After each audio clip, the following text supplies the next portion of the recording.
everyone, long time no see. It's been quite a while since my last upload, but I promise you I have a good excuse. I have been spending the past, 6-ish months building another LEGO D&D table for me and my friends to play on. So this one is just as big as the last one, and if you haven't seen my awesome last D&D table, I'll link the video up in the right corner. I guess right about now. So go check it out if you want to check that. But so we built a completely new one this time, and it is quite fun. So I'll go through everything that I built, the story, and then I'll make a second part of how I actually play the D&D campaign, because we use a lot of house rules and a really cool fan-made website. So stay tuned for a part 2 of how we actually played the D&D table. But today I will go through the actual table itself, the kind of building techniques I used, and just all the cool little things I added. So we'll get right into it.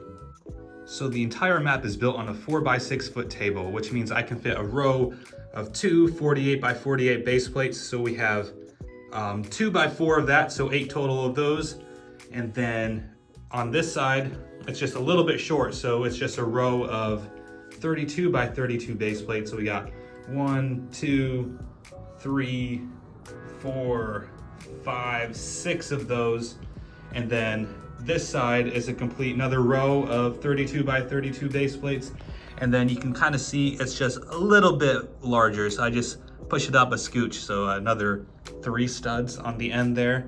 So quite large. It was a lot of fun building, and I had a lot of space to do it. So my last D&D campaign, I kind of made an open world, a town for the players to explore in. This time I did a much more dungeon crawly place. So I made an old abandoned Imperial Base, and each room is a different area that they can explore.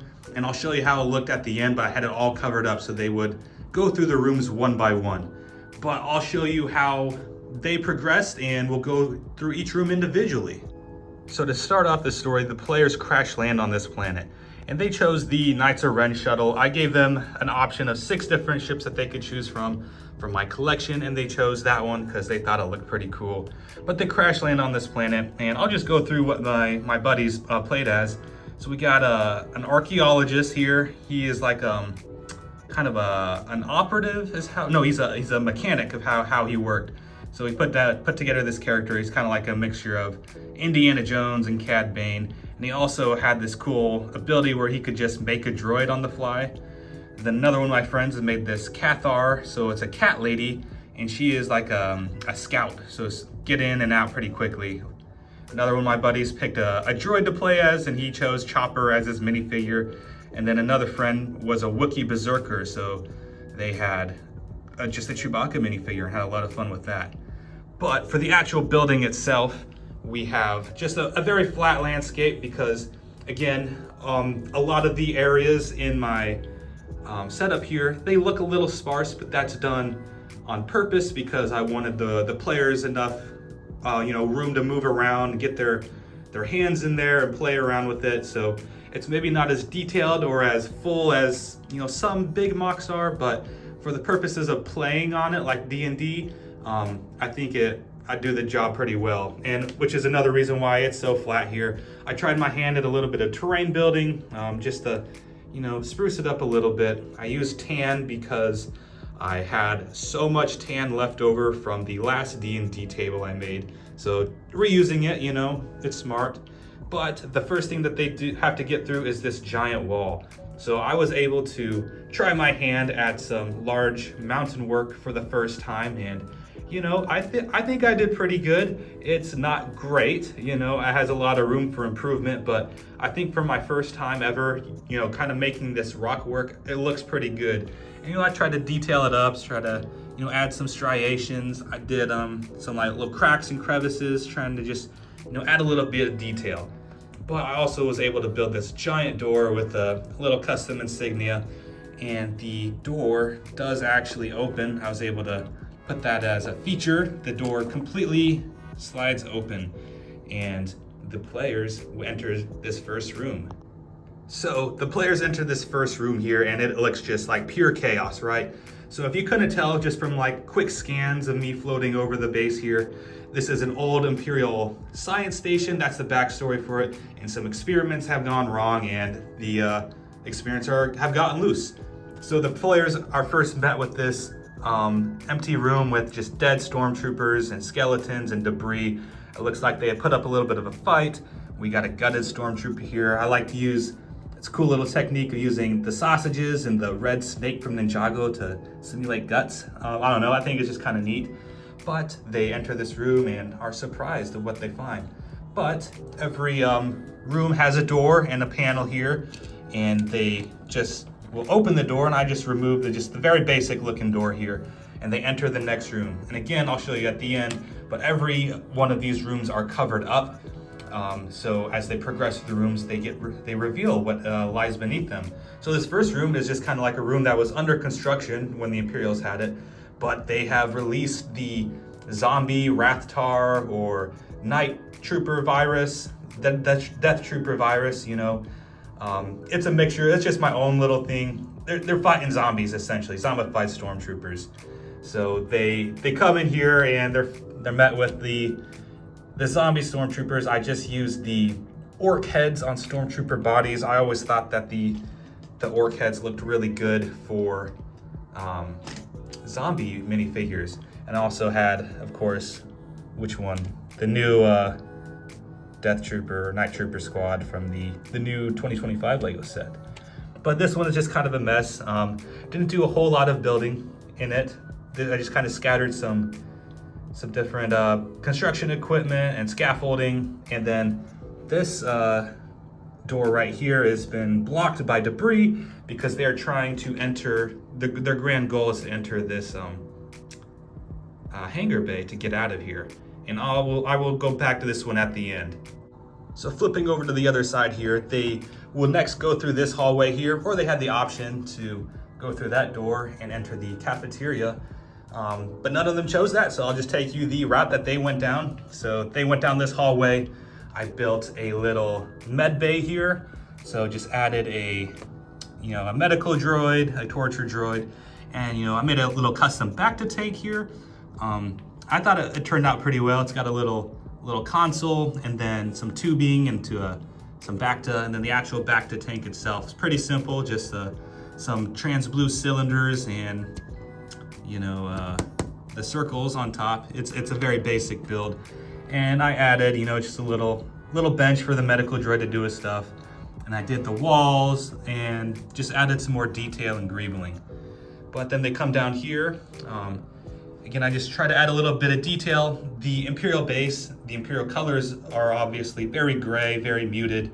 So I wanted to try and add, detail and color where I could, which is, why the bacta is there, or why there's yellow scaffolding, red for the blood, just to try and make some of it pop, because I didn't want it to be super gray and drab. So like added these white little lines here to simulate lights. So then they come down this hallway, again, added some more lights, the red Imperial lights, and they would come into this comm center. So this is like the first big room, the room that actually has a purpose, because in here the players can, gather information about the base. So I just added a bunch of like computers and, technical screens and all that fun stuff for them to mess around with. I greebled the heck out of this room. So I think now is a good time to mention how I did a lot of the walls. Some of the walls are just basic, brick stacking, very simple, very easy, but that's not very cost effective. And honestly, none of it is very cost effective, but I wanted it to look pretty cool. So I did this snot techniques. So studs not on top for those not familiar with that, where I just make a panel. I lay it flat. I, put plates and tile on it, and I greeble it with some little bits, and then on the wall itself, it's hollow on the inside with just some small structure bricks, and I attach it on the side with those little headlight pieces. So it just goes on like that, and that's how I made the look of the Imperial Base. And I think it was pretty good. It came out really, really well. I'm very happy with how the walls look, because it could look much more bland. It could all look just like this you know, very basic flat wall. But this adds a lot of detail to it. It honestly, it was probably not much cheaper than just straight up building up with 2x4 bricks or whatever, but it was a little bit cheaper, I think, overall, and then obviously makes it look much nicer. But the computer room itself, I added some consoles here, some computers, and just again the greebling. I made a lot of these custom boxes throughout the base, and they're pretty simple. I just repeat this step on each side of it and attach some tiles to it, and it looks just like a nice little box. Continuing down is the prison. So every Imperial base has to have a little prison. In here I was able to make that, and I had a lot of fun with this little section here. So I used these trans clear or trans red pieces to build the gates that the Imperials always use for their prisons. On the inside, they're black because every Imperial prison that I've seen, and especially I took a lot of inspiration from like Rebels and Jedi Fallen Order, just like the black interior and the red barrier there. So had a little fun with it. They've all got a sink, they got a vent, they got a little toilet I built there, just using a pot and some handle techniques. They've all got a little bed. Tried to break it up a little bit with some vents and some lights in there. This one has a light. And this is a clone trooper, and so clone trooper prisoner, taking inspiration from Bad Batch on that one, but he actually played a pivotal role in the little campaign I ran, so he's a fan favorite for my friends. And then same deal on the inside of everyone else. You know, they got a toilet, they got a sink, they got some lights and beds. They got Kor, an Ithorian prisoner, we got a Mon Cala, and then just another human. So had a lot of fun building the interior of the prisons, you know, especially the toilets and the sinks, you know, just little details to make it pop a little more. And then on the outside, we have this little seating bench, table for the guards that would have been here before the base fell, and then a security droid that they had to fight to free the prisoners from. But going right next to it maybe doesn't make, you know, super sense in universe to have the barracks right next to the prison, but added a barracks room. The stormtroopers each have a bunk bed, they got a foot locker. I thought the foot lockers add a little nice touch to the area here. They've all got a little crappy bed and a pillow, ladders to climb on. Again, another little table for the troopers to drink at and have fun. And then on the side here, I was able to, you know, just add a little helmet rack. Little details, and I populated the base with, you know, a jukebox, you know, cups and water spilled. There was a teddy bear that one of the stormtroopers had, and through the magic of video editing, there it is. My friends really liked the teddy bear. They all wanted to, you know, have their D&D character hold the teddy bear. But going right over to the right here, this is the first like big fight that they had. So this is the cafeteria, and it's been overrun. There's some zombies there, there's dead stormtroopers. But they also had to fight this Wampa that the Imperials were experimenting on. So that was a big fight for them. They had a lot of fun with it. But for the actual building itself, again, the same wall technique used throughout the entirety of the base there. Added these long lunch tables and stools. Try to add some food there, again, to just add some color and detail to it. Some trash cans, some is overflowing with, you know, garbage and filth. Had a lot of fun designing this vending machine here. It's again, studs not on top technique. It's not the best, you know, I just kind of threw something together, but I was able to have this glass pane, and then, you know, you can kind of hear it jingling around. I just slotted in some cylinders there to simulate, you know, different drinks. So that was really fun to add. Then I had this, you know, kind of like lunch line area. They have various different foods. So just, you know, barrels of fruit, some fried chicken in there, a grill to cook food on. Over here is like a vegetable cooler. Again, it's just kind of laying on top a bunch of vegetables there, but just some panel pieces. It just slots in there, you know, that's just the magic of just laying Lego down, you know, you can do some cool things. And then, you know, just a little table here for the people to pick up different foods. I try to make like a pie had fallen off and splattered, you know, like spilled drinks and whatnot. Just try to have some fun with it. So continuing on from the cafeteria, they enter this other area here. It's a little hallway. Try to change it up a little bit by having a diagonal hallway. Just kind of use those little castle pieces there. Again, I'm not like an expert builder on this, but I wanted to have some variety to it. I think it adds some much needed texture to it. I like the way that this wall looks too, just kind of, graded there. But they have the option of entering this area here and starting a boss fight, or kind of taking a rest and entering the armory. So the armory is just, chock full of different weapons. Got these large gun racks here that every Imperial base needs. There's crates, there's power packs, there's little cannons and mortars, and then I had a wall of different custom guns that I have gotten over the years. So that was fun, just a little gun wall. But continuing over here, this is the base. This is the Imperial Remnant. So when the base got overrun by the failed experiments, the Imperials didn't completely fall. They fell back to their command center here, and this was a surprise for the players to find out, oh, there's actual Imperials still alive.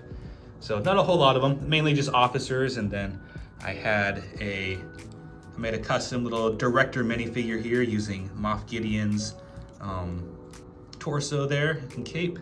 But all the different officers are here at this big table. There's a hologram in the middle.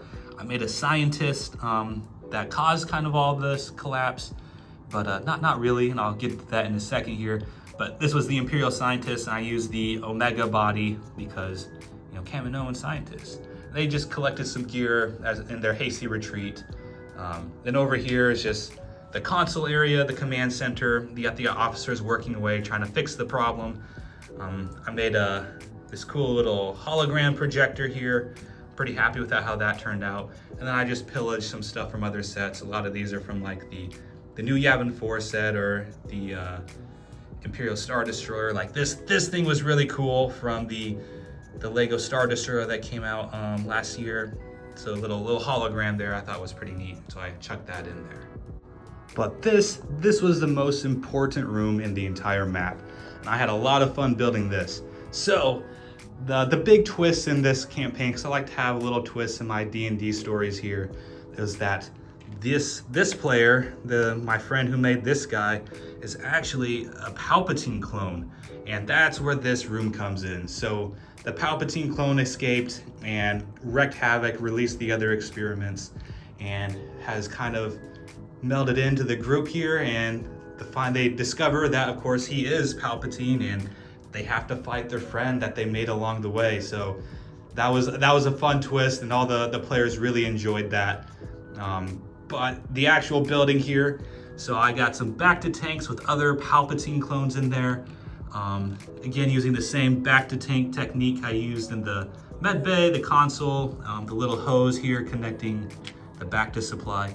But this one, of course, is empty because our player character's Palpatine has escaped and has gotten out of the containment.